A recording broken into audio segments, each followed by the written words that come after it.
Hi, BFS teachers, and thank you for watching this video. And it's going to be really important because this video is going to be looking at a curriculum implementation plan that's going to be taking place over the next 3 years at BFS. Before we begin, I just want to define a term that a lot of us have different definitions on based on our own experience with curriculum. Curriculum is not a textbook. Curriculum is not a set of learning standards from the Common Core or Arrow or NGSS. Curriculum is not the assessments that we give our students. Curriculum is the learning process that students go through to demonstrate understanding on authentic assessments. I'll say that again because I think it bears repeating. Curriculum, what it really is the learning process that students go through to demonstrate their understanding on authentic assessments. So we're going to talk about how we're going to implement this learning process for our students over the next 3 years, mostly for their benefit. Again, we want students to demonstrate the most amount of learning in the least amount of time. And this particular plan is going to help us as teachers be the best teachers we can be so that our students can learn the most they possibly can, and so we can prepare them for 2040. So let's talk first about why we are doing this. Why is it that this plan is being created over the next 3 years? And to be honest, the reason why is that the curriculum documents that we are currently creating through Atlas do not reflect the quality that our students deserve. In some cases, they're incomplete. In some cases, they are incorrect. And if you're teaching a new class, or if you're a new staff member to BFS, the curriculum documents that we're getting in many cases are not helping us create the best learning process, the best curriculum for our students. And when that happens, teachers, and I've done this many times, is we revert back to either what we like or what we've done in other schools. And what we start to do is we create a default curriculum based on our own experiences and own opinions. And instead of trying to think about how to improve the learning process for our students, we spend so much time creating that initial process. And what happens is we get into this cycle of survival where we're constantly trying to create our classes instead of taking the excellent, high quality learning processes that a school has created and trying to refine them and make them better over time. Rick Stiggins says this. He says, students can hit any target that they can see and hold still for them. And so when I moved to Costa Rica and when I taught 6 classes and there really was no curricular guidelines, all I knew is that we followed Virginia state standards. I created classes and units just based on content that I liked, or content that I had taught before at other schools, or content that I was taught at university. But starting with content and not having end goals in mind of what I really want my students to understand and be able to do didn't create a target that they could see, and it wasn't a target that could hold still because I didn't know where my units were really ending. I knew the content I wanted to cover, but I didn't know what my students were learning. And so what would happen is I would get done with a unit and I'd sit down and think, well, what did my students really learn? Sure, we talked about these concepts, but what enduring, important skills and knowledge that's really going to benefit them for jobs we don't even, that aren't even created yet? Have I really helped them do that? And unfortunately, in my experience, the answer has been no for many parts of my career. And what we want to do is make sure that we're creating targets that students can hit at BFS. So here's a 3-year curricular plan. And this is being created thinking about feasibility in mind, To be honest, we've all been at schools before where a curricular plan gets announced and it doesn't take into account the responsibilities that we have as teachers, as well as sometimes a plan gets announced, it doesn't have clear goals, it doesn't have dates, and resources that are supposed to help us implement a curricular plan aren't available. So this plan was created with some of those past mistakes we've all experienced in mind, especially feasibility. So this curricular plan is going to be utilizing Wiggins and McTighe's understanding by design curricular method. I'm sure everyone has heard of it. It's been popular for almost 20 years and has slowly been implemented over time. And the reason why this is such a successful curricular method is because it always starts with the end in mind. It starts with the goals, the learning that we want our students to uncover and to come away with at the end of a unit, instead of just thinking about what we want them to do day to day and hoping that they eventually learn what we want them to learn. So because we are usually familiar with what UBDs are, let's start off talking about the plan for 2020-2021. By the end of the school year in 2021, all staff will complete stage 1 unit plans for all of their units and all of their classes. Stage 1 in understanding by design, or UBDs, is the end goals. They are the learning standards that we're adopting, whether that's Common Core or Arrow or NGSS or the art standards that we use, those end of learning skills and knowledge that are essential for students to be successful in the future. That is the beginning of stage 1. Then we have enduring understandings, the big ideas and revelations that students will uncover as they go through the unit.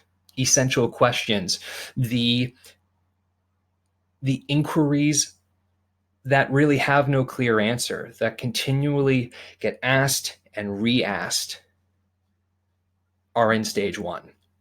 As well as knowledge, the basics. Hey, here are the things that students just need to know, those key concepts and ideas, as well as these skills, the things that they're actually going to be able to do in that unit. That's what stage 1 entails. And what that creates is a target that all students can hit.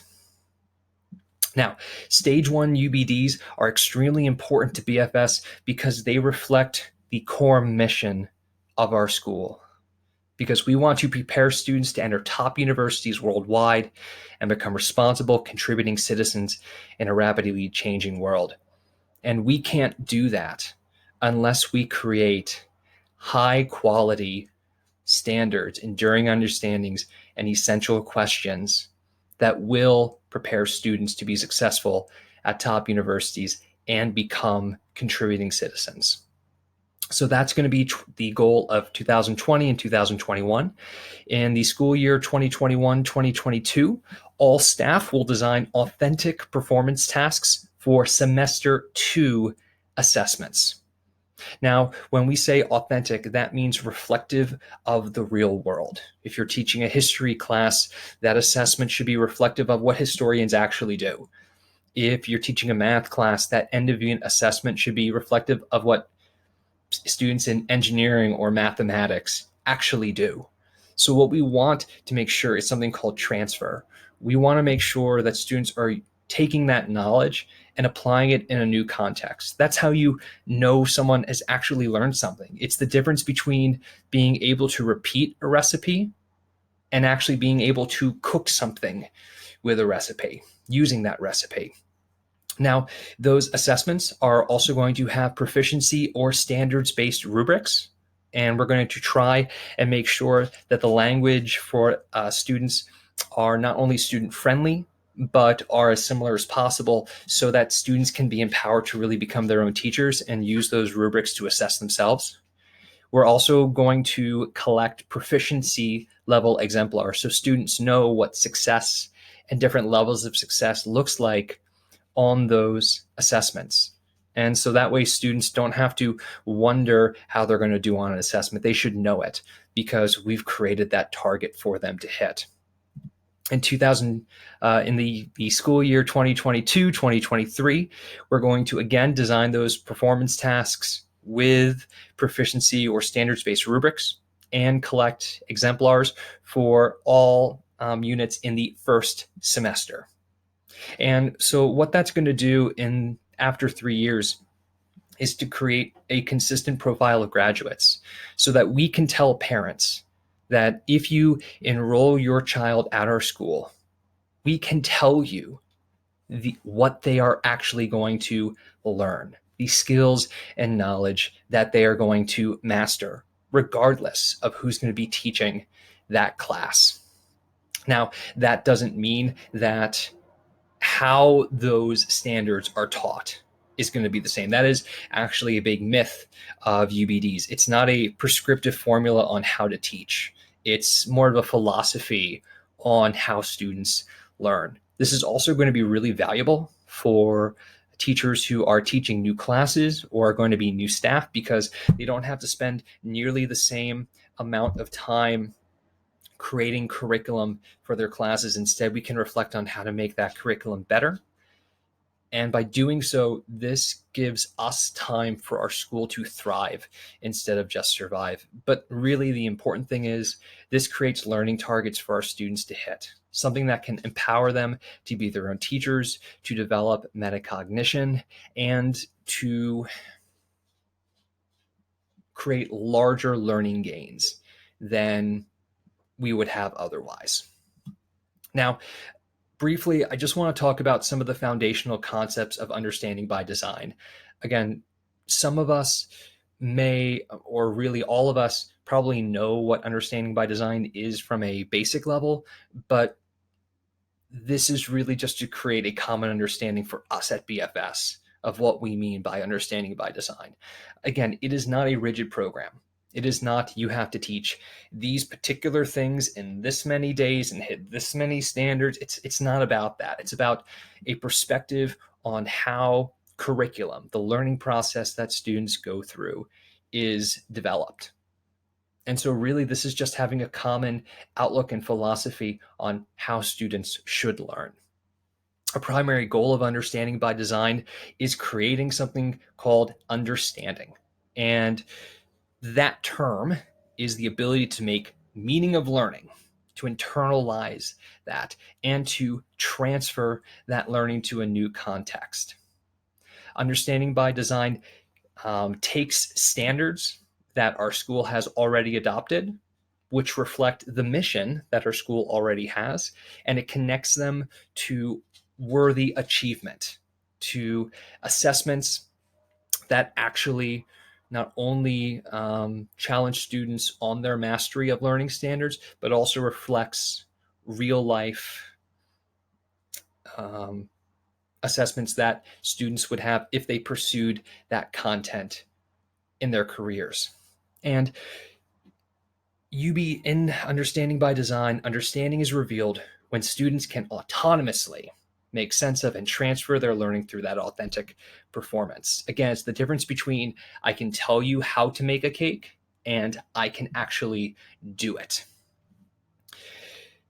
Some other key concepts of UBDs. Effective curriculum is, again, planned backwards. We're not thinking about what we want to do day to day, and then we have to think, all right, how are we going to create an assessment that reflects that day-to-day stuff? But we're thinking with the end in mind. What is the important skills and knowledge we want our students to learn, and how do our assessments actually assess that mastery? And the great thing about this philosophy is it really makes us coaches. I think the teachers that are naturally great at this philosophy are music teachers and PE teachers, because you are coaches of understanding. You're not just saying, here's the theory behind our craft, but it's the actual practical application of, can you do it? It's through constant formative assessment. It's constant checking in for meaning, and can they actually shoot that basketball, play that instrument, embody that character, paint that painting. An important concept of UBDs is reviews of those units. Something that will that is a part of our implementation plan is that the stage 1 and stage 2 UBDs actually get submitted and you receive feedback on those submissions, because we want a high quality curriculum for our students. And this is something we will constantly reflect on and constantly think about: how can we improve this and make this better? It is a continual journey. Now, from a broader standpoint, now that we've talked about why we're doing this and what the 3-year plan is and what the understanding by design framework is, let's actually talk about why this is the best choice for us as a school. Now, Wiggins and McTighe say that the point of education can be captured in a single phrase: worthy accomplishment, achieved by causing thoughtful and effective understanding that enables transfer. And our job as teachers is to cause that understanding. That is the ultimate goal of what we want our students to achieve. Now, tying into that phrase is John Hattie's visible learning studies that he's gone back to numerous times. And what that study is looking at school initiatives and learning initiatives and trying to decide what are the most effective learning strategies we can do as teachers, because we can give students a book and say read it and they'll learn something, but what we should think about is how can we get students to learn the most in the least amount of time. And so based on that study, the top 2 things in that study that result in the most amount of learning in the least amount of time is something called collective teacher efficiency. When we all work together and we are united toward a common goal, and when our approach to curriculum is unified, students will learn much more. In fact, that 1.57 is 4 times more than a student would normally learn over the course of a year. Now, the second most effective learning strategy is called self-reported grades. Basically, that's metacognition. We want students to become their own teachers. And by creating targets that students can see and that they can hit, we can empower them to become their own teachers and learn much more than they would otherwise. Now, how we actually create that collective teacher efficiency and try to create that metacognition that we want in our students really comes through curriculum. Robert Marzano says a guaranteed and viable curriculum is the #1 school level factor impacting on student achievement. And when we do this, and when we correctly implement understanding by design, we actually avoid the twin sins of curriculum. And those twin sins are: 1, trying to do as much content as we can in our limited calendar. The problem with that is we're not actually checking to see if students have mastered and truly understood the learning standards that we've adopted and the content that we are implementing. And so what happens is what happened to me when I taught in Costa Rica. A unit would be over, and I would wonder if my students actually learned anything. The second sin that understanding by design avoids is the fun activity, the activity that students are engaged with and they love, and sometimes they look forward to all year, but isn't actually connected to the goals that we have in that student learning process. And the reason why that's what Wiggins and McTighe call a sin is because we really want to maximize the amount of time that we have with our students. And so when we are clearly thinking about the end goals and are always working towards those end goals, we avoid those 2 big pitfalls.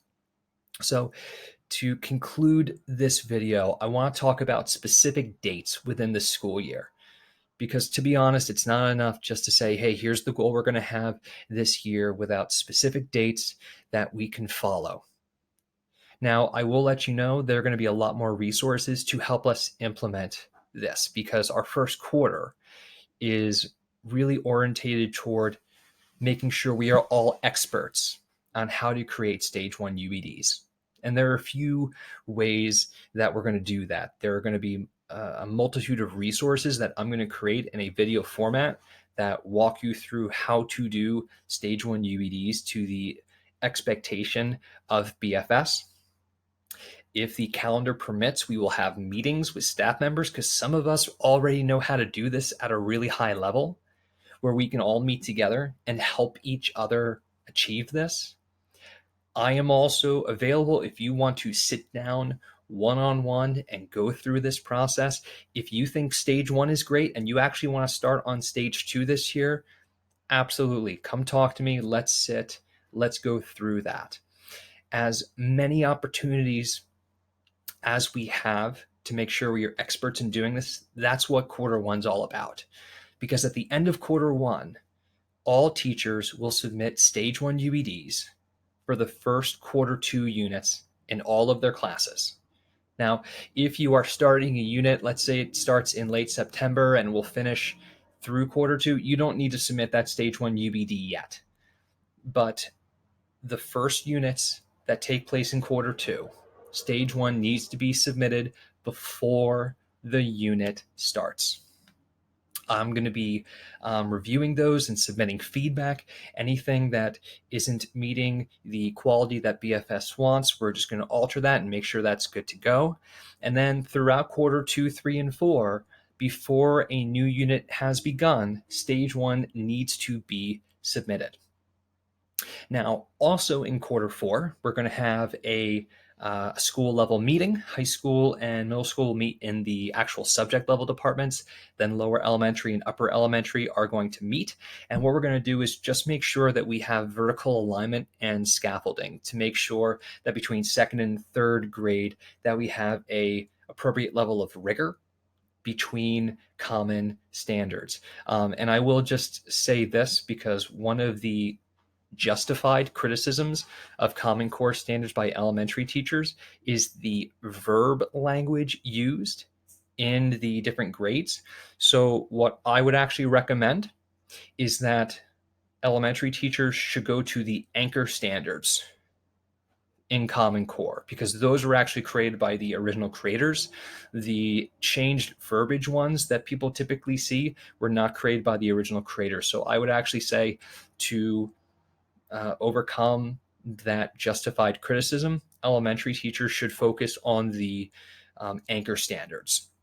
And then what we just need to make sure is that we have vertical alignment and proper scaffolding. And of course, I will create resources to empower you to check if that is happening. The last thing is that by the end of that school year in June, you have to submit your stage one UBDs for quarter one of what you had previously taught. And what that will do is that creates a situation where if you're teaching a new class that next year, or if you're a new incoming teacher, you are empowered with the end of unit goals for that class. And if you are repeating your class, this gives you the opportunity to refine and make this class even better. So that ends our look at our implementation plan over the next 3 years at BFS. If you have any questions, please feel free to email me or reach out to me. I'm happy to sit down with you and talk to you more about this because I'm sure that I haven't explained or answered every question that you may have had. So please reach out if you have any questions, and thank you for watching.